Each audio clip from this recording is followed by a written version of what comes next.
Hello everyone, welcome to another video, and today we're going to be doing a video called 10 Kids Who Grew Up to Be Very Dangerous. Uploaded by the Richest, with stream, yeah, you know. And yeah, so, yeah, like, comment, subscribe if you like this video. And yeah, let's get into this video. Lego. Have you ever met someone that made you feel uneasy, even though they weren't doing anything wrong? We wonder how early the people around these evil people Hold on. Okay, no.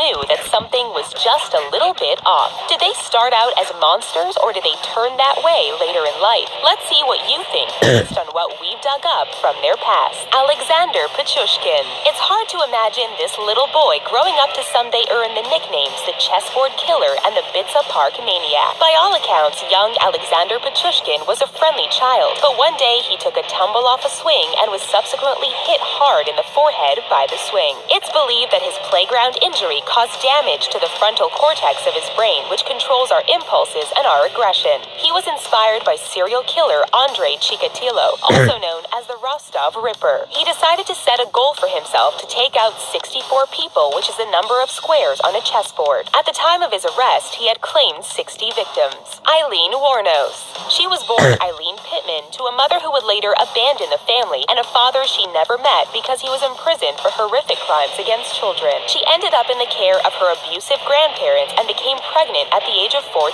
to a baby she surrendered for adoption. Warnos was constantly in trouble with the law, from crimes ranging from drunk driving to robbery. But then she began dabbling in more serious crimes and claimed the lives of 7 men before she was finally apprehended. Court psychiatrists believed that she was mentally unstable and was suffering from borderline personality disorder and antisocial personality disorder. John Wayne Gacy. He was frequently the target of cruelty and bullying, both from his peers and at home at the hands of his father. Eventually, he escaped and started a new career as a mortuary attendant, spending his nights sleeping on a cot behind the embalming room, which was perfectly normal and not at all creepy. After his stint there, he followed his natural career path and became a shoe salesman, and later managed a KFC. He became heavily involved with his local government, that is, when he wasn't dressing up as Pogo the Clown to entertain children at parties and fundraising events.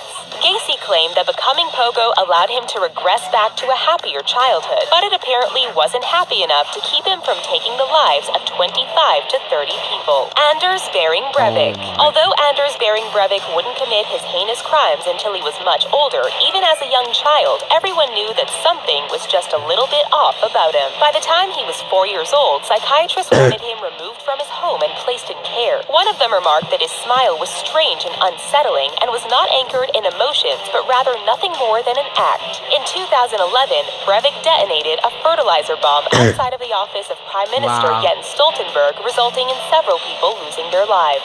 Continuing his terrorist attacks, a mere 2 hours later, he arrived at a summer camp and claimed 68 additional victims. Currently, he's imprisoned for life and is sitting in solitary confinement. Martin Bryant. Long before he would go on one of the most heinous shooting sprees in the world, Martin Bryant's mother described him as an annoying and different child. Teachers claimed that he was distant and unemotional, although he was bullied relentlessly by other children. Assessments conducted on Bryant revealed that he was borderline mentally disabled with an IQ of 66, about that of an average 11-year-old. When he was only 19, he began dating Helen Mary Elizabeth Harvey, a 54-year-old heiress. He was receiving a disability pension, and one assessor noted that he claimed he would like to go around shooting people. His out-of-control drinking and depression led to him committing what is now known as the Port Arthur Massacre, which claimed the lives of 35 people in Port Arthur, Tasmania, Australia.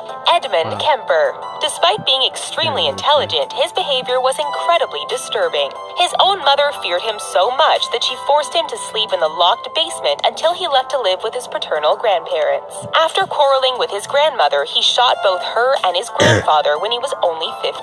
While incarcerated, he was a model prisoner, but later admitted that he was learning all about how to get away with his next crime from his fellow inmates. Once he was released, he embarked on a crime spree targeting female hitchhikers and eventually his own mother. David Berkowitz. At only 17, he was already already using a knife to attack women he found at a local park. He switched his weapon from a knife to a gun and committed 8 separate shooting attacks, wounding 7 victims and claiming the lives of 6 more. New York City officers launched the biggest manhunt in the city's history, while Berkowitz left letters mocking them and announcing his intention to commit more crimes. In them, he referred to himself as the Son of Sam, a name which the press began to use immediately. When he was finally apprehended, he claimed that he had been instructed to go on his shooting spree by his neighbor's dog Harvey, who was possessed by a demon. Paul Bernardo and Carla Homolka. Carla was a fresh-faced 17-year-old girl when she met 23-year-old Paul Bernardo. Before that time, she had been close with her family and was by all accounts a normal, happy little girl. Paul, on the other hand, had escaped a childhood filled with abuse. Despite their age difference, Carla's family loved Paul at first and warmly welcomed him into the family. Paul quickly became overly obsessed with Carla's 15-year-old sister, Tammy. Carla was so desperate to keep her boyfriend that she assisted him in assaulting Tammy, until one time they added a touch too much poison, and instead of merely being unconscious, Tammy passed away. The pair began abducting, assaulting, and occasionally taking the lives of other girls until they were caught. Leonard Lake and Charles Ng. The pair met through an advertisement that Leonard had placed in a Wargamer magazine and quickly struck a friendship. Quickly, they began a reign of terror in their communities, taking the lives of men and children quickly, but saving the women to torture before they succumbed to their injuries. When he was finally arrested, Leonard managed to evade a trial by swallowing some cyanide tablets he had sewn into his clothes. Charles managed to drag out his trial so long by going through 10 lawyers representing himself and lodging a series of complaints that it ended up costing the state of California $20 million in total to sentence him to a lethal injection. Richard Ramirez.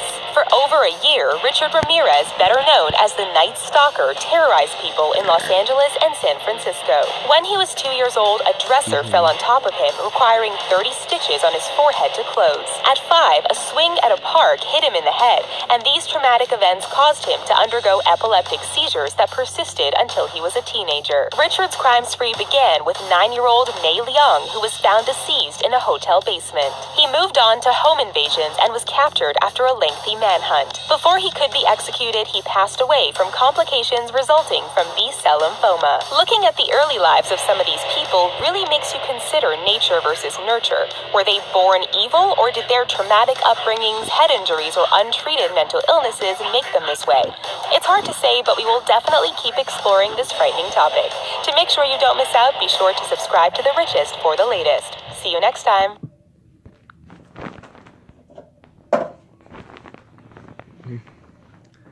Okay. Yeah, that video was... no. Terrible.